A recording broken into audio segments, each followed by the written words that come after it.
Hello, everyone, and a special good evening to you. I hope that you're enjoying a wonderful Saturday.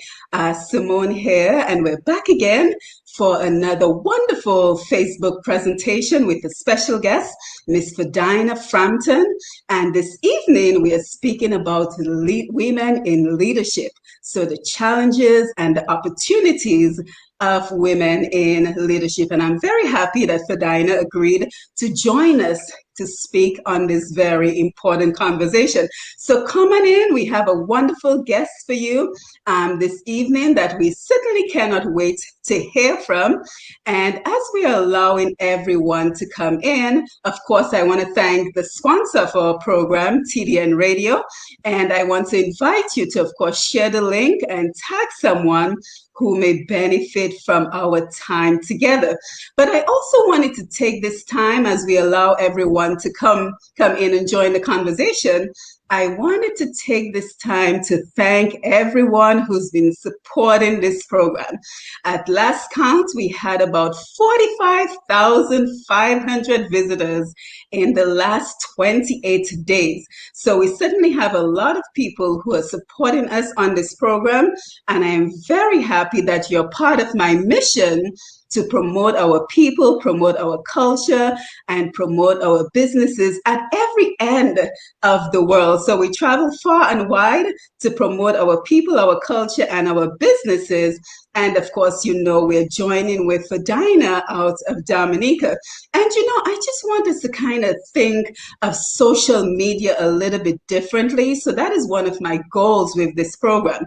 I want to kind of have us expand our understanding of what media means. So I want us to think, in addition to radio and television, the importance of video presentations such as this one, as well as the power of social media to connect with potential customers, to connect with people who already support us, and to just use social media more than just for, posting your dinner from last night, showing off your wonderful kids. I want us to use social media to learn and to grow and to just empower each other.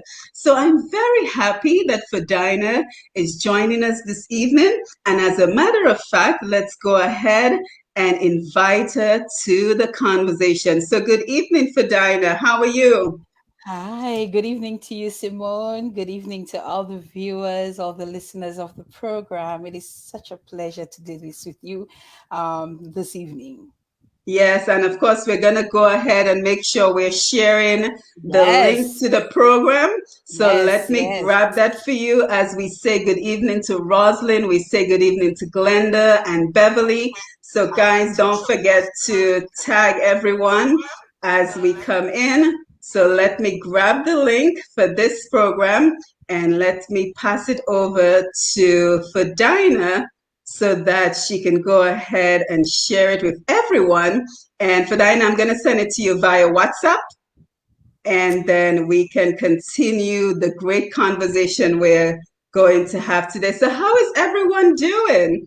How is your week going? I hope you had a great week and that your weekend is going just as well.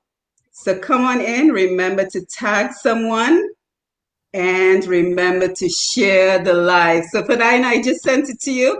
If you want to Right? go ahead and forward it to everyone on your end who we know would love to be able to be a part of this conversation as well. I'm going to do that as we speak. So if we could Yes, I'll just, give you a minute to do that while I continue to say good evening to our wonderful audience. We have Idris, we have Dennis, we have Rosalind again, Sandra. So, hi guys, thank you for being here. We're going to have a great conversation. And of course, we're not going to exclude the men from this conversation. we should I know not. that it says women in leadership, but of course, we're going to make sure that we're including the men in the conversation. So come on in, guys. Come on in. We're just setting up. We are getting ready for the conversation. Tanya Green, oh, phenomenal woman. Thank you for being here.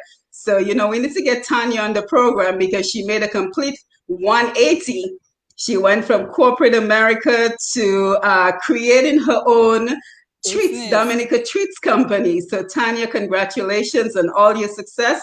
And hopefully, we can have you join us one day to be on the program. So, as we get started, Ferdina, kind of just tell us, how is Dominica? I hear it's pretty Dominica hot is out there. hot. Last night it was so very hot. But you know what? Yes. We complain when it's cold. We complain when it's hot. For me, I prefer when it's a little cool and cold. I prefer that over the hot every single day. But it's quite hot in Dominica. But of course, Dominica is as beautiful and tranquil as we know it to be. And it's my country. I love my country, and I will always continue to be Dominican to the bone. Yes, wonderful, wonderful. And of course, we go all the way back to our days at Call. We won't say what year that was, No. Some but people have tried to sell us out, a few times, sell me out a few times, but yes, we go all the way back to our days at Call. And for Diana, I don't know if you know this, but we share a niece in common, Bernard Frampton, and my sister Susan have a daughter Minka. by the name of Minka Frampton. That's my niece. I did not know that, Simone. Yes, yes. We're learning So we things. share, and she's such a wonderful and beautiful She young lady. I'm is. so She proud of is. her. She is. She's doing her thing. Yes. So I Yes. thought you might be interested in knowing that there's a connection Yes. between us. Don't get me Well, claiming family for Dinah. no, no, no. Well, let's connect. But anyway, as we begin our conversation, just kind of take us back to your formative years. I know that you spent a lot of time growing up in Pichler, Loubier, Point Michel. Just kind of tell us how those formative years led to the person that you are today. Mhm. It's interesting that you ask me about my formative years because um, I don't think I settled in any one place for a very long time until I finally went to Point Michel the second time to live with my father and my stepmom. So I went from Loubier, Pichler, Point Michel, back to Pichler. It was a little quite a bit for me, but all the same. From Pichler, I would probably single out my grandmother. I stayed with my grandmother in Pichler, and I think my grandmother was a little strict old lady, and I was probably about 9, 10 at the time I stayed with her. I think I stayed with her for about 2 years, and upakapale pati boy, don't talk to boys. I Mm, couldn't talk to boys. My grandmother wouldn't have that. But one of the things that my grandmother taught me very early on was responsibility in terms of understanding what it is to take on your chores. My grandmother would bring me to the river to wash the clothes. That's where you could mhm, go to do laundry. So I'd be in the river, washing my clothes with my granny. She would give us the little Mac cafe in the morning, so they would take the stronger version for themselves. But she would give us all a little bit of our Mac cafe. So for me, the Pishler bit was a learning bit for me, and just spending some time in the countryside. Although Pishla is not so much country, it's so much different from being in Point Michel or Loubier, for example. But I enjoyed that part of my time in Pishla with my granny. Loubier, the time I spent in Loubier was primarily with my mother at one point in time. Now, my mother was quite the fashionista. My mother we would always see my mother in her suits, her pantsuits, and she would always be at the hairdresser. And my mother loved red lipstick. mm, She did. And I love red lipstick. So, whatever little fashion sense I have, it really started with my mother. She would iron my hair every weekend and always ensure that I look clean and pretty. So for me, from my mother's end, that would have been just learning what it is to be feminine and mhm, to always look pretty, always have your hair done, always looking good, and always smelling good. Then mhm. the last place I would have moved to would have been Point Michel with my father and my stepmother after having passed my common entrance from Pishley. So that's where I passed common entrance from. And my Point Michel upbringing is somewhat one of mixed feelings. But Mhm. I'll say this to you though, that it is in that setting that I really learned to do a lot of the things that I know to do. And I'm speaking about being able to cook, being able to clean. Probably we thought at the time, my stepmother was probably being mean by having us do the cleaning every weekend, the ironing, the cooking. So myself and my stepsister Gail would interchange the cooking on a weekend. One would do Sunday, one would do Saturday, and so on. So I really think, and talk about being strict.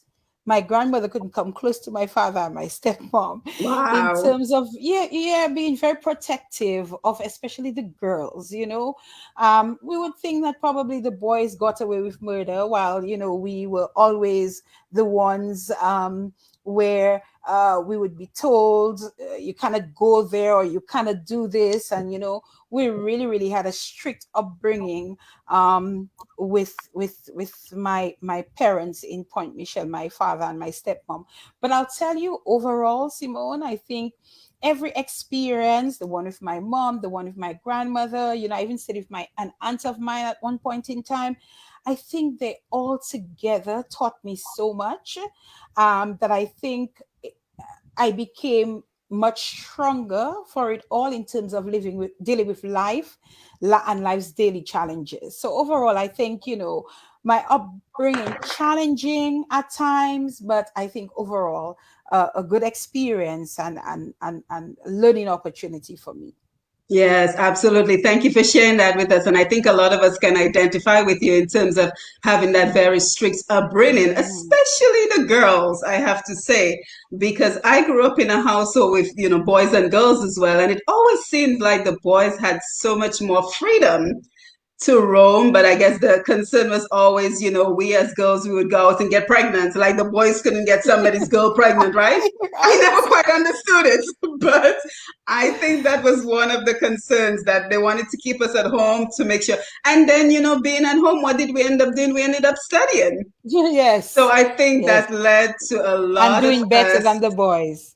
being successful as girls. So thank you for sharing that. Now I know you speak very highly of your dad.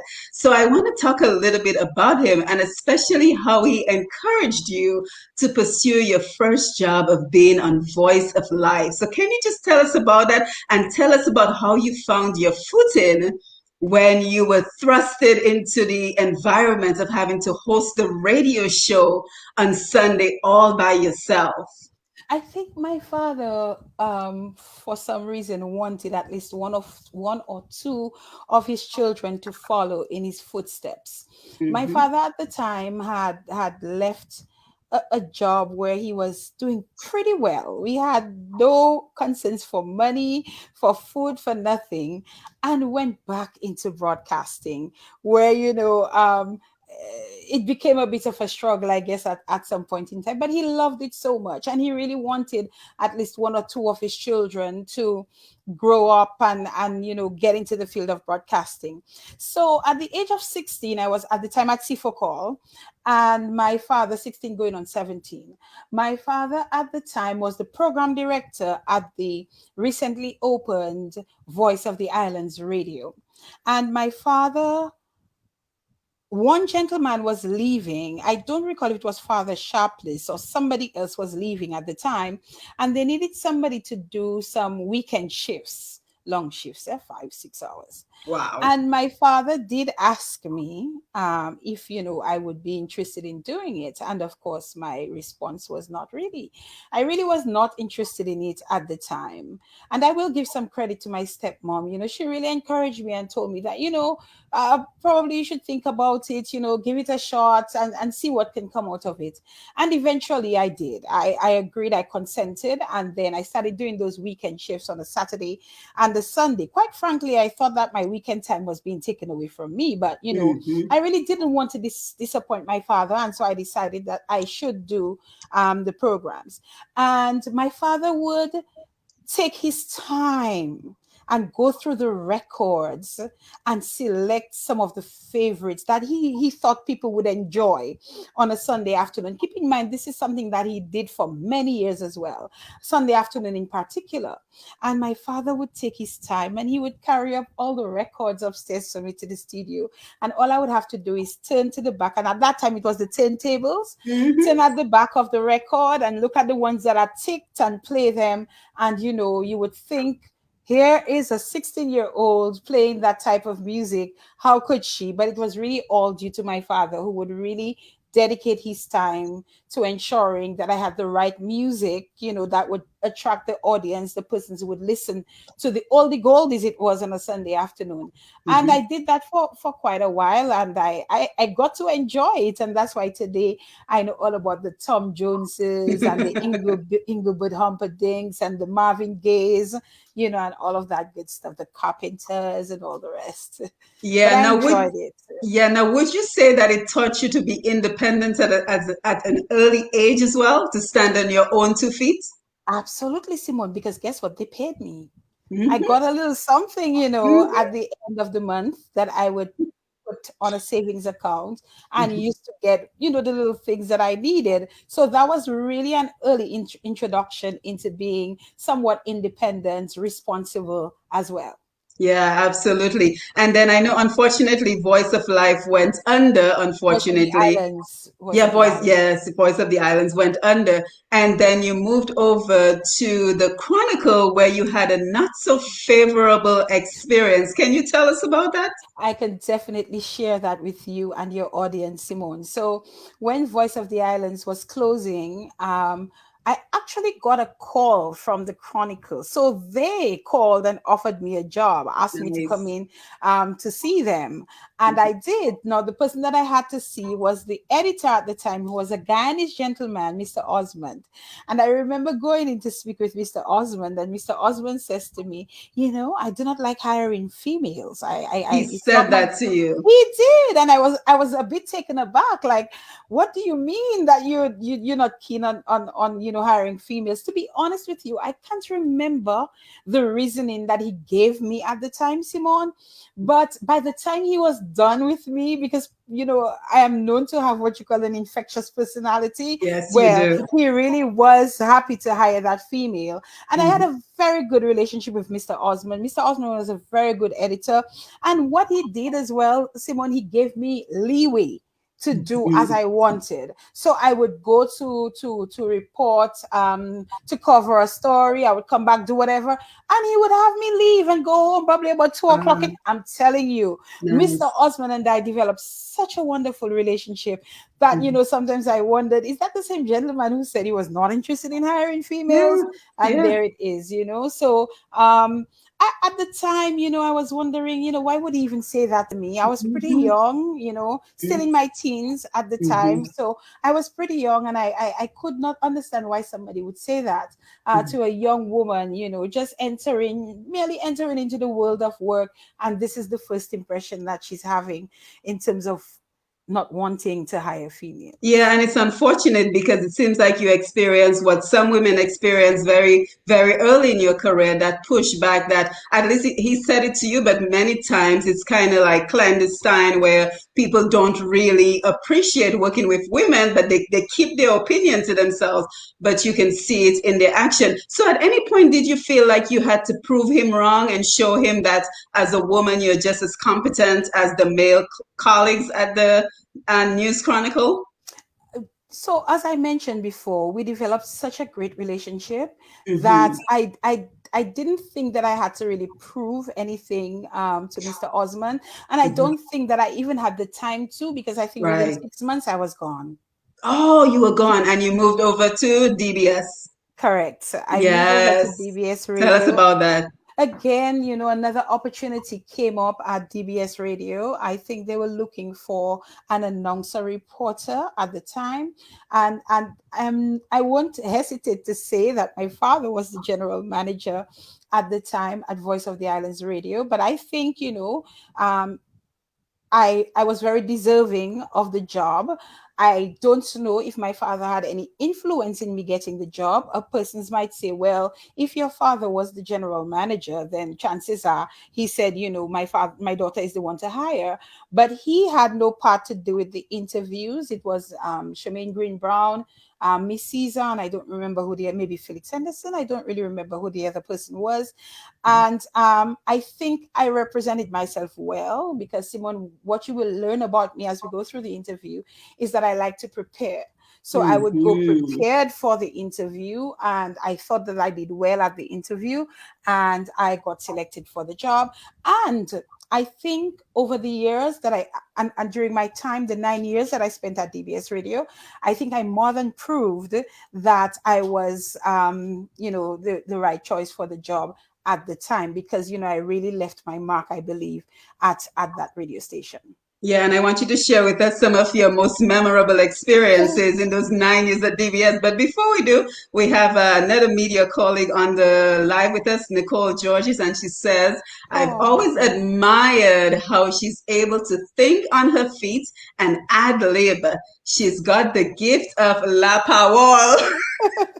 Thank you, Nicole. Hi, Nicole. Yes, certainly. In media and broadcasting, you have to be able to do that.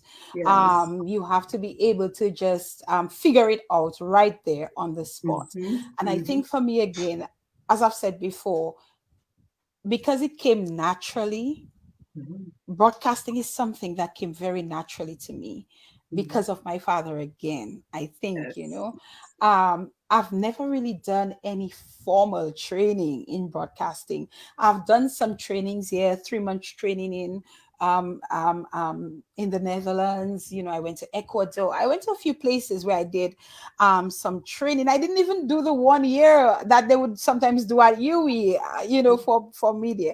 But because it came to me naturally, I think I just fell into place with media. And when the need arose, I would do what I need to do to get out of trouble, or to, do whatever needed to be done. Navigate the waters. Yeah, navigate absolutely. the waters. That's it. That's it, Yes. Simone. So some of your favorite memories from DBS? Boy, DBS has so many memories, I think one of the very first ones that I can share is that the very first day that I got to DBS, Angelo Allen was the news editor.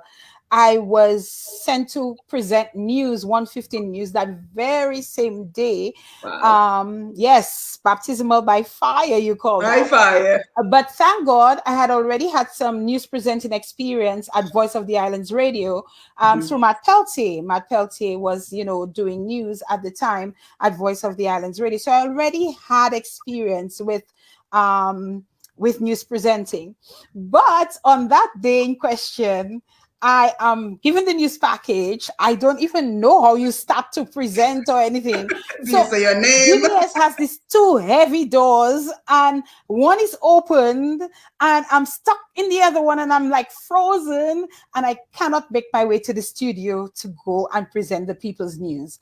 Wow. Then Angelo comes, Ferdines. By the way, Angelo Allen, for those of you who don't know, is the one who actually gave me the nickname Ferdines. Ferdines, what you doing? Come on, go in. And he literally pushed me in to go into the studio. And that was the first day that I presented news at DBS Radio. And of course, after that, it all came very natural. I guess I was a little nervous, it was a nation station. I mean, come on, you're going to present the 1:15 total news. Absolutely, that's a big deal. When you hear that introduction by Steinberg Henry, yes. I mean, so I really was, in fact, quite a bit nervous about going in to do the news presentation. A couple other things. I at one time assisted with the writing and even presenting of the 100 Great Dominicans series that DBS introduced. And one of the things that that made an impact on me was a program I did on Dr. Bernard Sorrento. When I say I did, I wrote the program. It was presented by Charmaine Green Brown. and I don't remember who the production person was at the time, but it could have been me because I also did the production as well. Or Jermaine Roy might have done the production. And that program won an award in the region. I don't really Wow. remember the details of the award, Mhm, but we mhm, won an award, and the award is still at DBS, and we mhm. also got some money, so that for me was, if I could write something that the region within, I Mhm. think it might have been CBU or somewhere, that they could recognize the work and it could win among other programs.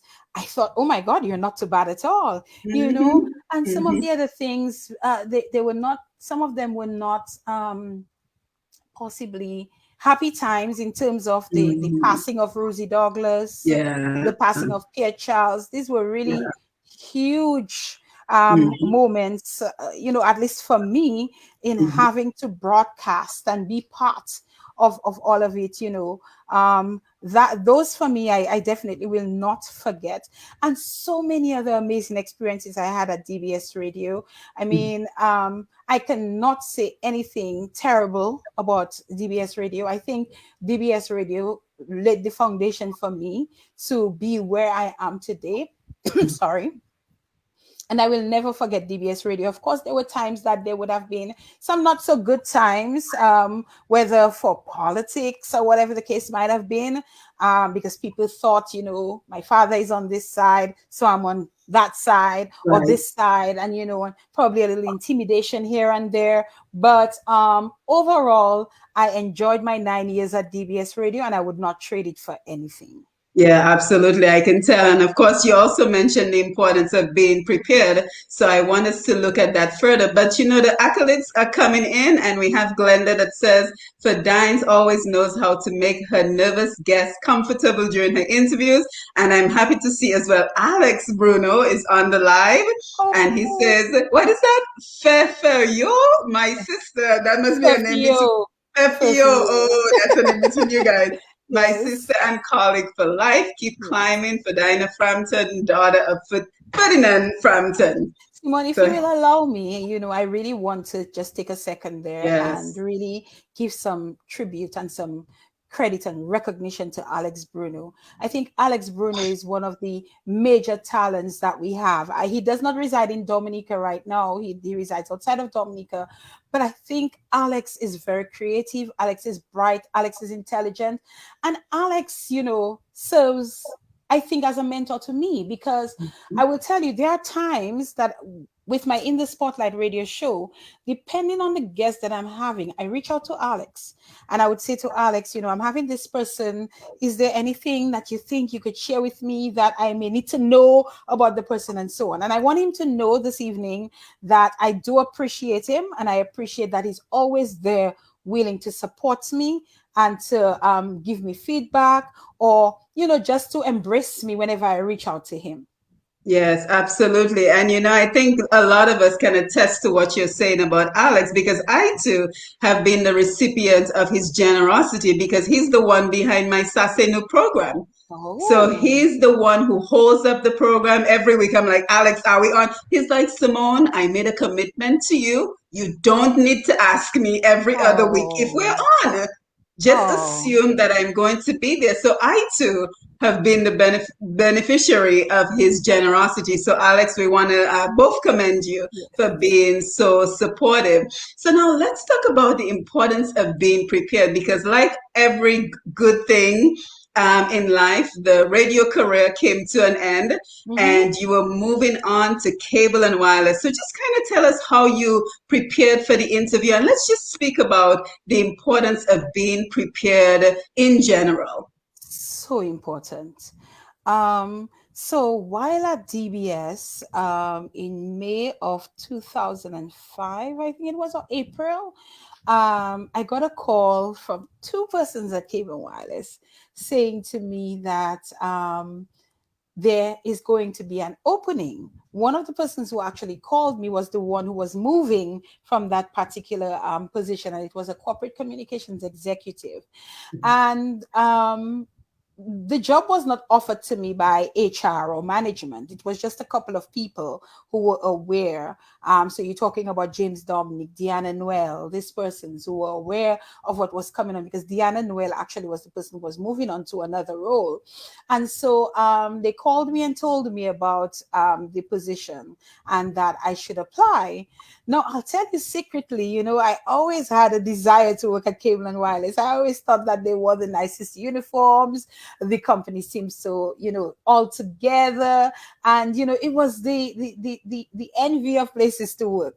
But I always said to myself, I'm into broadcasting, I'm into media. I don't think that I'll ever get an opportunity to work at Cable and Wireless. So lo and behold, then I'm being told about the corporate communications executive position. And I said, absolutely. And so I applied. And I think it was me and 3 other persons who were contesting for that particular role. But I'll tell you, Simone, when I knew I had to go into that interview, I started to prepare. Preparation is the key. It is very, very important. What I did, Simone, I started to gather my reference letters, letters that I got at DBS, for doing good work and all of that. I had also at one point in time done an ad for Cable and Wireless when they were doing their BMW promotion. So I was one of those people who appeared, I think, in either a half page or a full page ad in a newspaper talking about gotta get those keys. So and I had my cutout of that. I had a full file of everything that I needed for that interview, and I walked with my file, right? I made sure that I had to look the part. So it's important to look the part. Yes. I had a suit made. You had a suit made. I had a suit made for my interview, my dear. I had a suit made. I got my hair done, and I made sure that I looked I think I may have worn red lipstick, which I probably should not have, because you don't wear red lipstick to an interview. No, that's a no. But I knew you were channeling your mom. But I wanted, for whatever reason, I wanted my red lipstick. And I went into the interview prepared. I read upon the company. I researched the company. Any question that they would have asked me about Cable and Wireless at that time, generic questions, I would have been able to answer. If they asked me to produce my documents, references and everything, I had everything ready for that interview. And I think I blew the interview out of the water. The other thing is that the general manager at the time, Colin James, sat in on my interview only, if I recall. And I remember him being told that he said, that's the person for the job.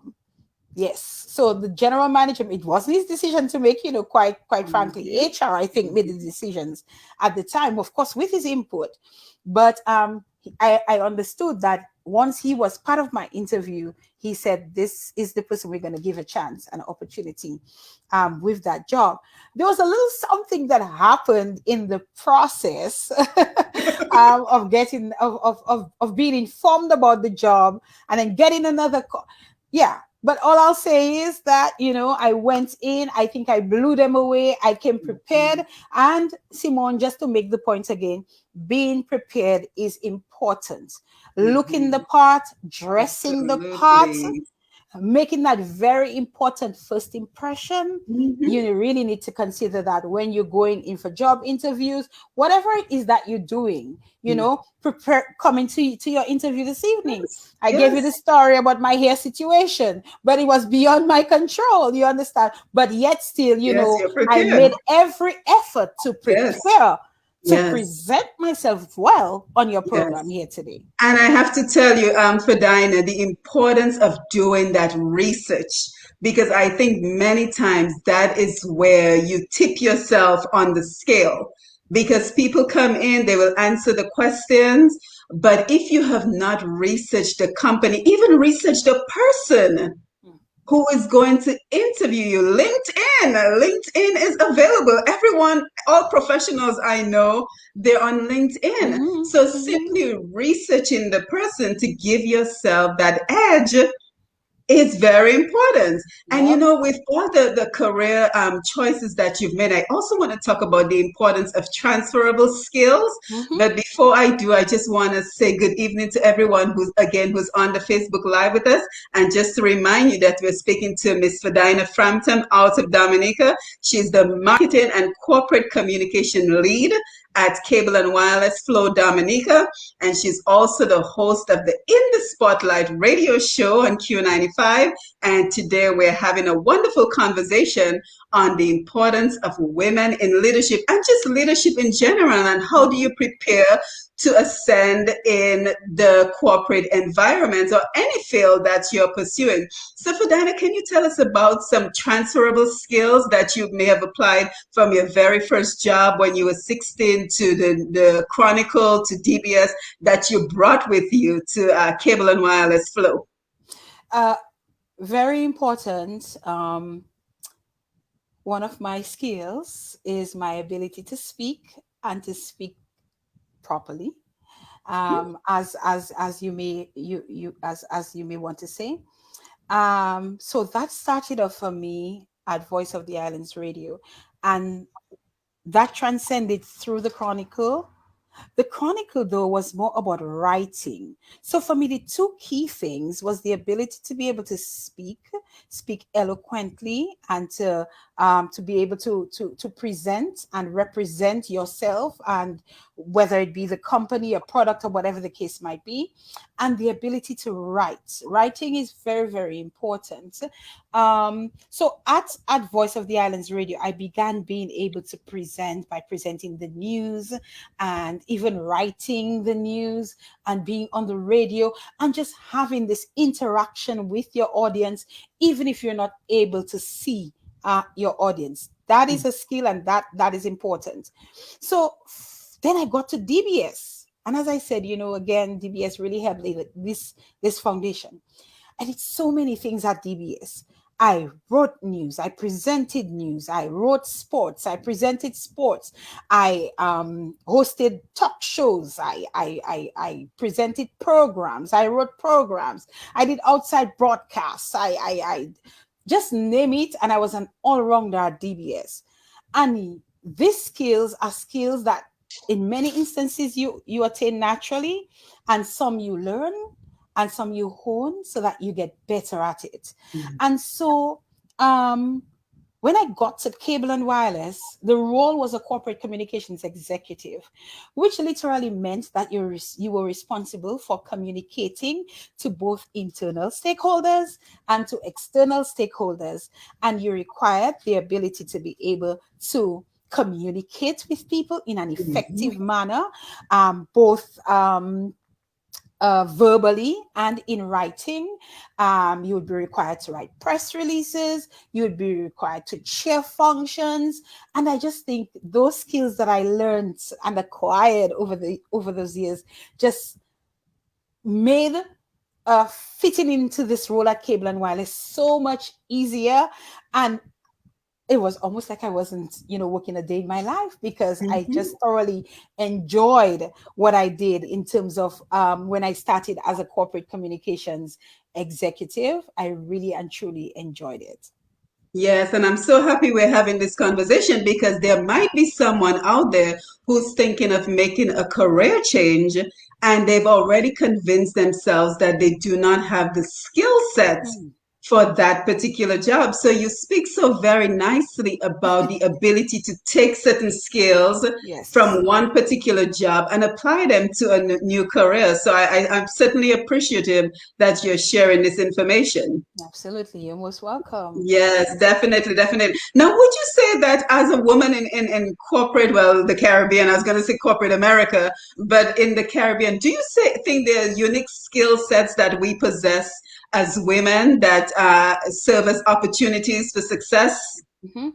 Um, I think by nature, women are maternal beings. And what Hmm. comes with that, Simone? What Hmm. comes with that is caring, Hmm. nurturing, um, looking out for others. I think this is one of the things that women naturally bring into the business place. Those maternal instincts that you have and those experiences, I think it makes for a very conducive working environment when you have women in there. Now, I am not a mother myself as yet, but I know what it is to feel the effects of a mother. And there are women who can bring that into the workplace and make it so much easier for some of us to be able to cope in the workplace. I think by nature, women are very helpful. Women are very helpful. And so, we bring that into the workplace as well in terms of helping each other. So Ferdina is not able to do, and I'm speaking from my point of view, it may not obtain for all women, but I think generally speaking, so Simone may need some help with an Excel spreadsheet. Ferdina is good at it. Ferdina knows that if Simone does not get this spreadsheet done by a certain time, she could get in trouble. Simone asks for help. Ferdina will help. Absolutely, because when Ferdina needs help, Simone is going to jump in. And by nature as well, Simone, I think women are great leaders. I think we know what it is to lead people and to take this leadership umbrella and to help others. Women are known to be fair. And I just see all of this, we can bring into the workplace and make the workplace such a much more beautiful place to work. I don't know if you've had those kinds of experiences with women, or if you yourself can probably relate to some of those. We are emotionally intelligent. We know what it is like to understand and manage our emotions, and at the same time to understand and manage the emotions of others and to influence how they deal with their emotions. So I think generally, and women should be given a little bit more credit for that. I know sometimes you might say, well, with women in a workplace, it's a lot of gossiping and there will be that as well. But if you look at the bigger picture of women and the contribution that they make to the workplace, we are intelligent, we inspire others, we motivate others, we are helpful, and we are great leaders if given the opportunity to lead.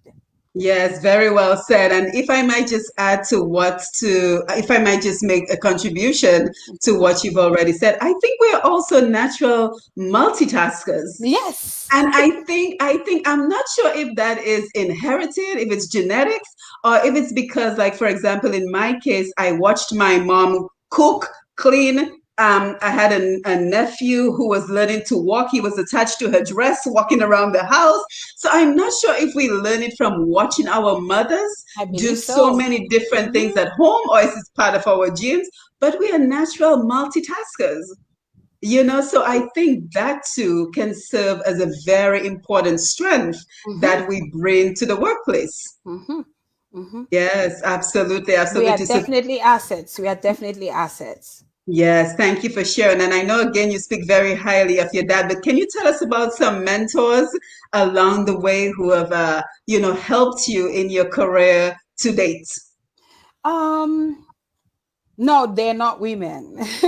Most of Doesn't my have to mentors are be. men. And Yes, again, doesn't have to be. And that's important. starting with my father. Yes. So my father, I think, was my biggest mentor. And, he helped me so much along the way. And I think probably it's because he told me from the time I was a baby, he would bring me to sleep in the studios of DBS while he's there. Yes, he would put a blanket on the floor of the studios and he would have me there. And I think my father was always one who looked out for me and wanted me to do well and wanted me to excel. I had the natural talent, I had the natural skill, but my father was always there, pushing me. Steinberg Henry is another person, who would always provide support. Even today, a few weeks ago, I had a chat with Steinberg, and Steinberg would probably listen to one of my programs on the radio. He would call me and give me some feedback, and he was my sociology teacher too. Oh, okay. Yes, he was my sociology teacher at Tifokol as well. So Steinberg is one of those that that touch base. And again, I mentioned Alex Bruno. Alex Bruno really does give me so much encouragement, even in my role at Cable and Wireless, sometimes totally outside of broadcasting, Alex Bruno has been there. And there are just I've lost both my mother and my father.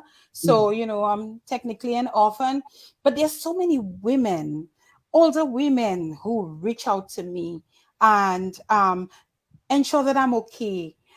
They may not necessarily provide the type of mentorship that I need in the workplace, where media is concerned, but just people who reach out to me and show me so much love.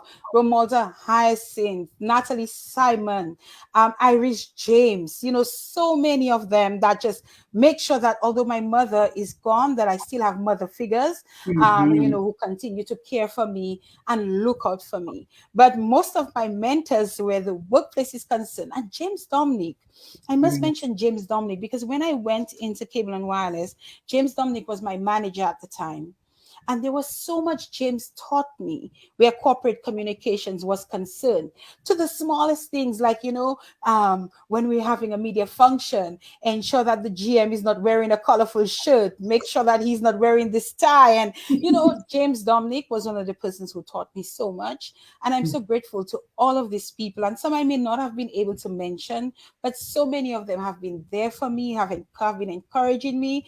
And, even at the times when, I've been probably a little down about something, these are all people that I can call and have a conversation, depending on the subject matter, and feel better when I'm done. Yes, and I'm truly happy we're having this conversation, because I think what happens is many times we see successful people like you and we don't realize that there are people who are supporting you. You're not doing this on your own, and we too are not expected to do this on our own, because there's the popular expression that no man is an island. But even now with St. Vincent, we realize that even if you're an island, you still need neighboring islands. Yep. So we all need each other. So what can we do to make a contribution to someone else's success, and in turn have them make a contribution to our success? And I'm also happy that you mentioned women in the workplace, because unfortunately I hear a lot about women don't support women. And I think that is so unfortunate. So can you speak a little bit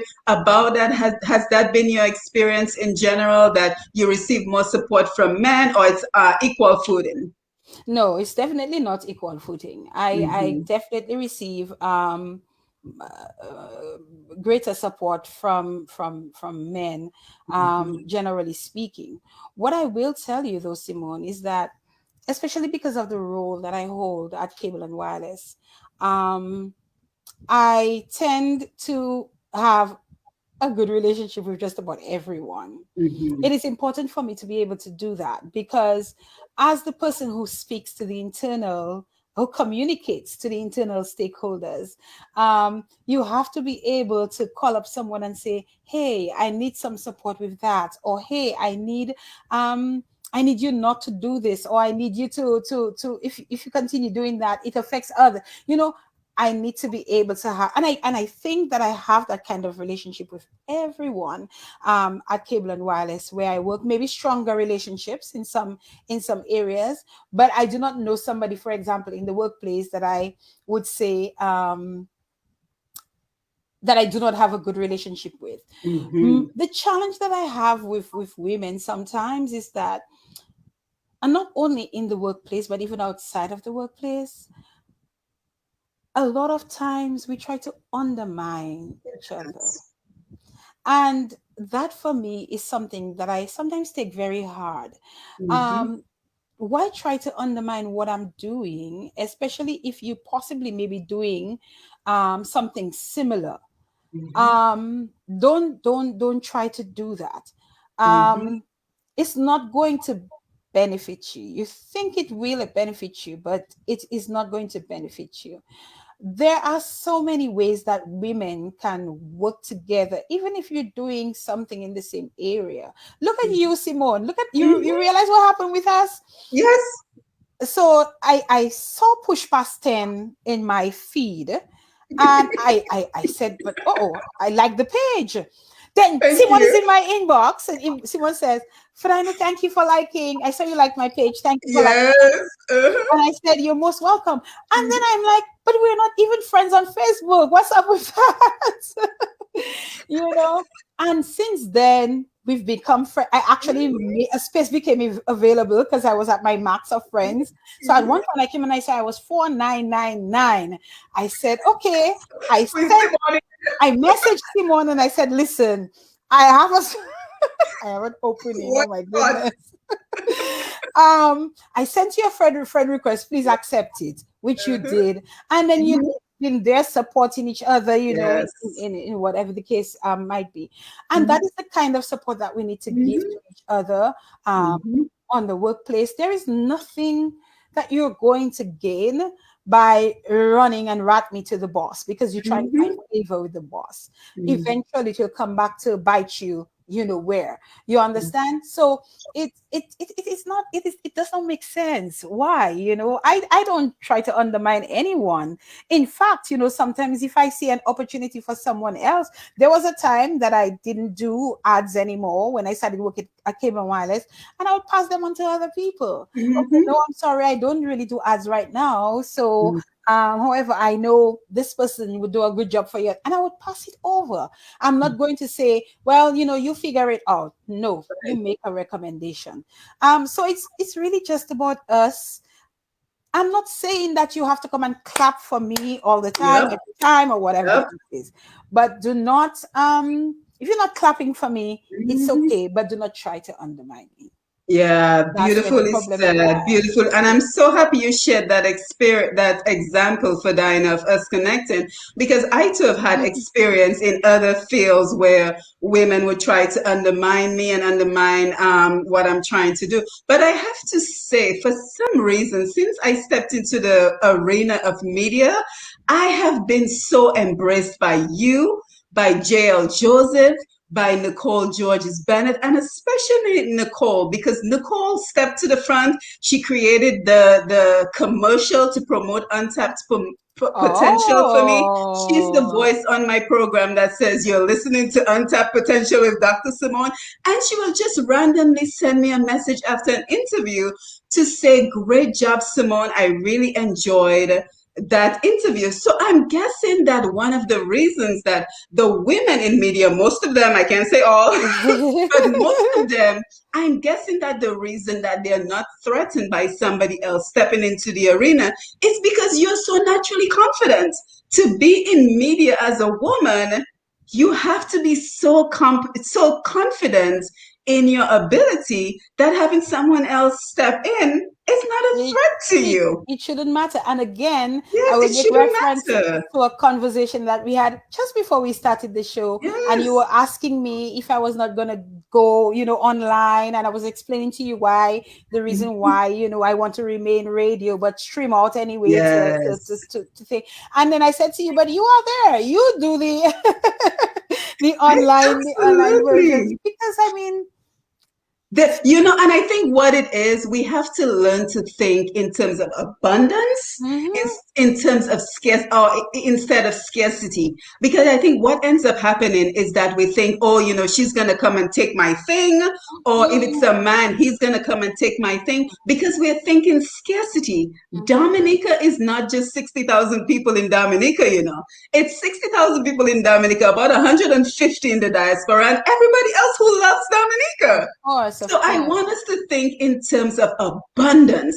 Mm. There's so much abundance out there. There's enough abundance for you to get your piece of the pie, for me to get my piece of the pie, and for us to help each other to just get the whole damn pie.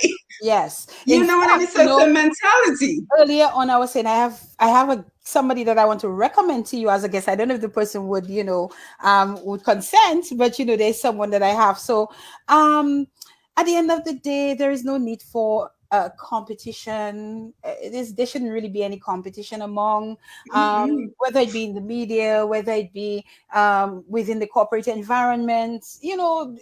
We all work and we achieve. You do your thing, I do my Mm-hmm. thing, and then we all together do it for the good of the people who love Yes, us, admire us, absolutely. appreciate us in terms of what we do.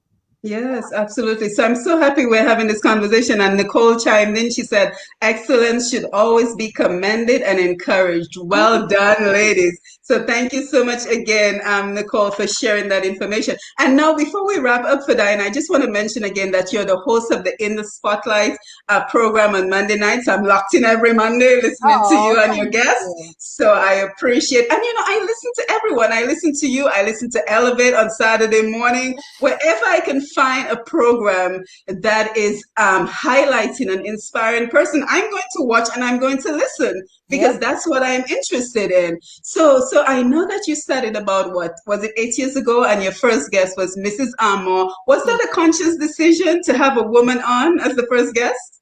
Um, Not necessarily per se, and I'll just Mhm. give you a little quick background as it relates to the program.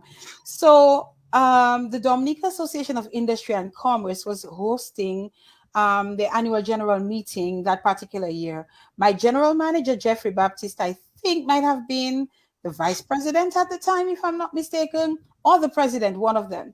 And I was asked, no, Lillian Piper was the president, and I think my GM was either a member or some executive member. And I was asked to chair the AGM for them. And I consented to do that. And there was a section of the AGM where three business persons were given the opportunity to share their their stories, how they navigated through business and all of that. And the three persons were Mrs. Amor, Mr. Ed, and Mr. Macmillan. These were the three people.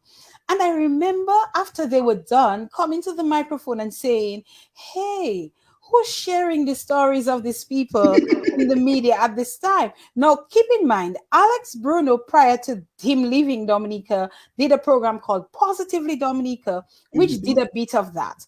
But after Alex left, there was a gap. And so nobody was really doing that. So at the time, Simone, I reached out to the media persons who were present and said to them, hey guys, someone amongst you should take this on and, let's start sharing the stories of our people again. And I left that day, went home, and I thought to myself, but Ferdina, why don't you do it?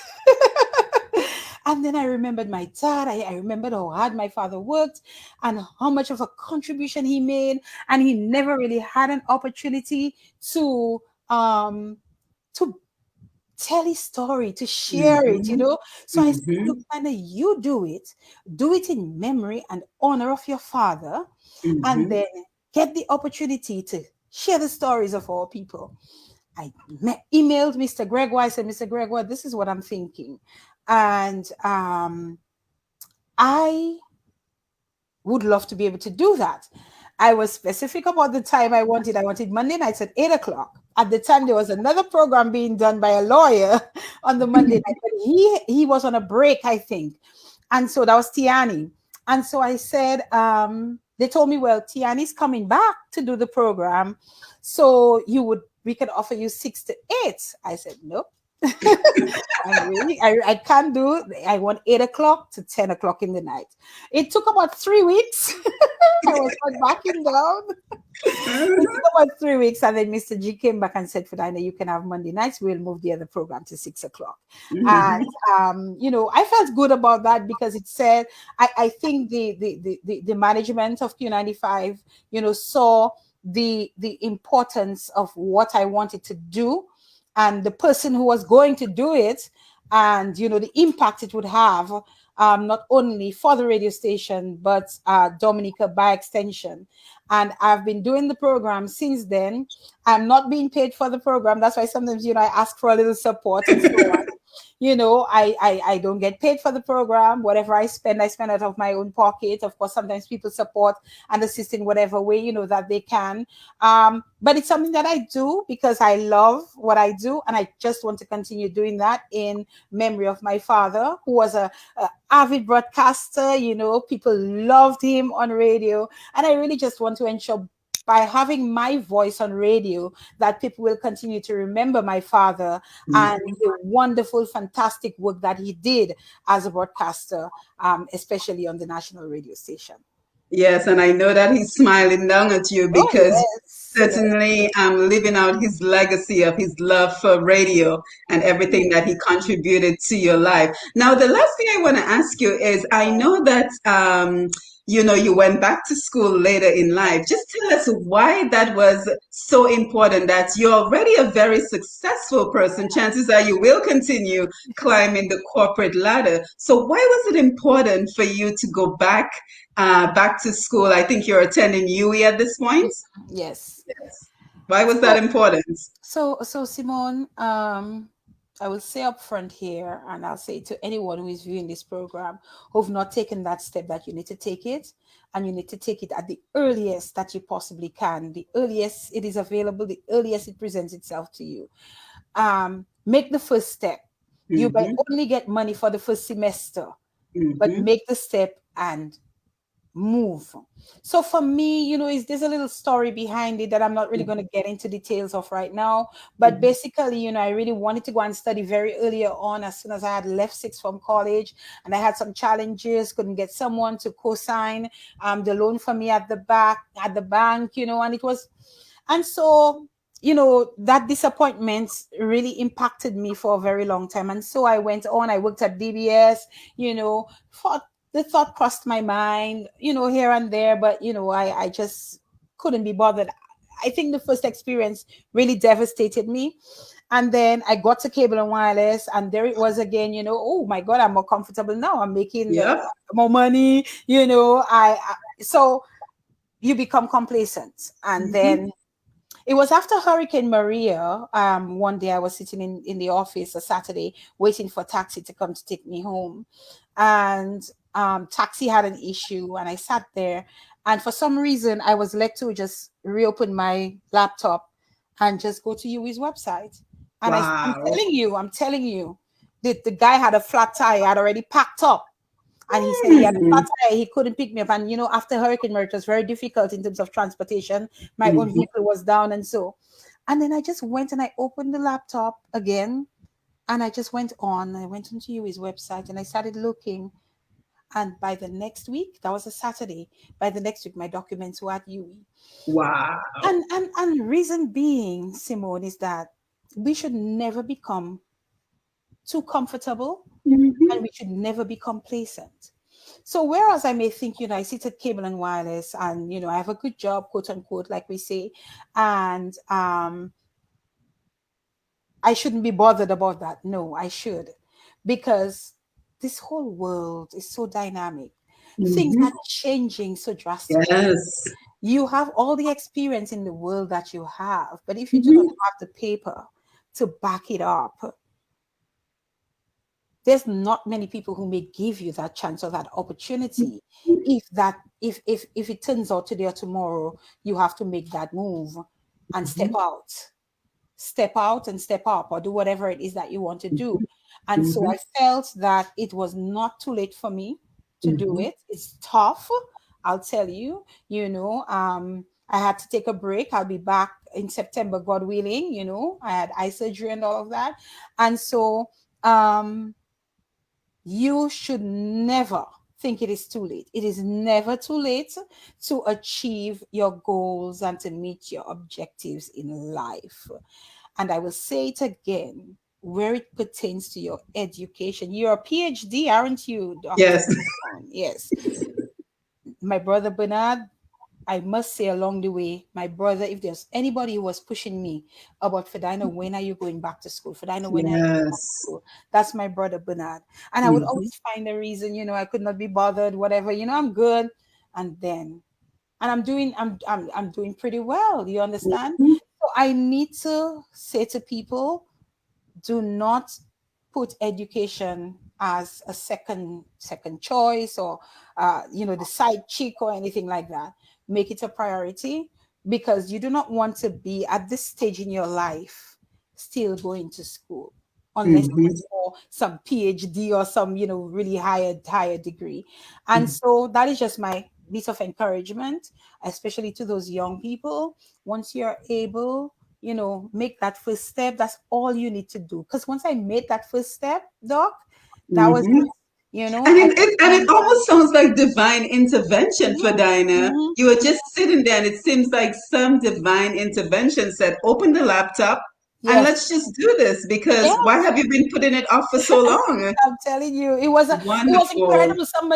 Somebody might be listening and say, "Oh, Ferdinand is just making this up." It is not. Mm-mm, I could mm-mm, tell you, it is not. I am not making mhm, this up. This is a true mhm. story. Yes, and congratulations on your decision. And thank you for reminding us that it's never too late Oh, to it's begin working on an important goal, whether it's going back to college, whether it is, finally taking control of our financial lives. We have Mhm. so many important goals that we've been putting off for so long. So it is never too late to take control and to work on those personal goals. So again, thank you so much for being with us. And I just have one last question to ask you. With all that you have achieved, what would Ferdina of today say to that 16-year-old girl back in the studio? What would you say to her about the journey she was about to embark on? Well, for one, based on what I just said to you, I would have said to her, "Girl, you should not have broken down. You should not have been discouraged after Hmm. that first disappointment that you got, in terms of, furthering your education. You Mhm. should have fought it out, and just continue to pursue, continue to go for that drive. Because you know what, Simone, doors will be slammed in our faces. That's a part Absolutely. of life. Um, and literally slammed, eh? But Mhm. guess what? There are other doors which will open. What I will say to you, when that door is slammed or closed in your face, in preparation for when that right door is open, be prepared. Yes. Do what you need to do. If it means that you need to probably do some short courses, if it means that you have to tap into somebody else's knowledge and experience, if it means that you have to say to someone, "Listen, this is what I would love to do. I would love the opportunity to work at DBS. Can I come and observe you and Mhm. watch you?" Prepare for it, because when that door will open for you, you need to be ready to Mhm. take advantage of what that open door presents. Yes, beautiful, beautiful. So again, thank you for being here. You have any final words for us as we get ready to wrap up? Well, I just want to say thank you to you for the Mhm. opportunity. Interviews were not things that I did in recent times. I've been invited to be interviewed, and it was always something that I shied away from. I always like being on the other end of the mic. But some guys invited me some time ago. I did it. Jail did it a few years ago, and so I'm becoming a little bit more comfortable in terms of having the questions directed at me as opposed to me directing or throwing out the questions. So I really just want to thank you for that opportunity. The interview that we did today was different from the Mm. last interview that I did. So I really loved the approach that you took Thank with that you. particular interview. So people get to learn another side of me, or that part of my life. So, thank you for that. And I just want to just encourage everyone to never give up on their hopes and their dreams and their aspirations. Continue to work at it. When that door is closed, as I said, or when that other door is slammed, 20 of them will slam. But as I said, with Mhm. every slam door, learn from it and prepare for when the right door is going to open for you. Yes, And I really absolutely. and I really want to thank all those who tuned in to the program, and to invite everyone to tune in on Monday nights for the In the Spotlight radio show on Q95 from 8 p.m. And you can also catch it on any of my social media platforms as well. Yes, and you should absolutely continue these interviews because you have so much to share and we have so much to learn from you. And Thank I just you. want to acknowledge a few of the comments before we head out. Talia Joseph says, "Now that is what I love to hear." Tanya Green, "Thanks for Ferdina Frampton." She put your whole name for sharing with us. You are an amazing leader, such an inspiration to us. Continue to be an example to us women. Thank You are you. indeed a beautiful soul. Best Oh, wishes for your continued success. Sandra Norris, what a wonderful and encouraging conversation this evening. I enjoyed every bit of it. Continue the great work. Nicholas Roll, well said, Ferdines. oh, And let's just Nikki. yes. And let's just grab Tina, not wanting to sound like a stuck record, but ladies, what a program. I do agree for Dinah, preparation, meeting opportunities. So a lot of positive words. So I hope that you will continue to do this sort of interviews to share all your experiences and all your encouragement. So again, thank you so much for being here with us.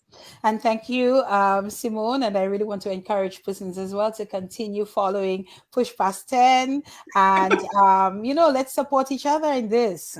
Yes, absolutely. So again, everyone, thank you for being here for yet another Facebook Live presentation, Push Past 10, Untapped Potential presentation. Again, my name is Simone Mathieu, and I am your host, and I am the moderator of this platform. And again, we are looking forward to promoting our people, our culture, our businesses. So if you would like the opportunity to have your business or your story be shown or listened to by over 45,000 people, then please feel free to contact me. My email address is pushpast10@gmail.com. So that again is PUSHPAST, the number 10.com. And I truly appreciate all your support. And again, don't forget to share the live and to continue to support this platform as we all continue to inspire and motivate each other. So you have yourself a wonderful evening.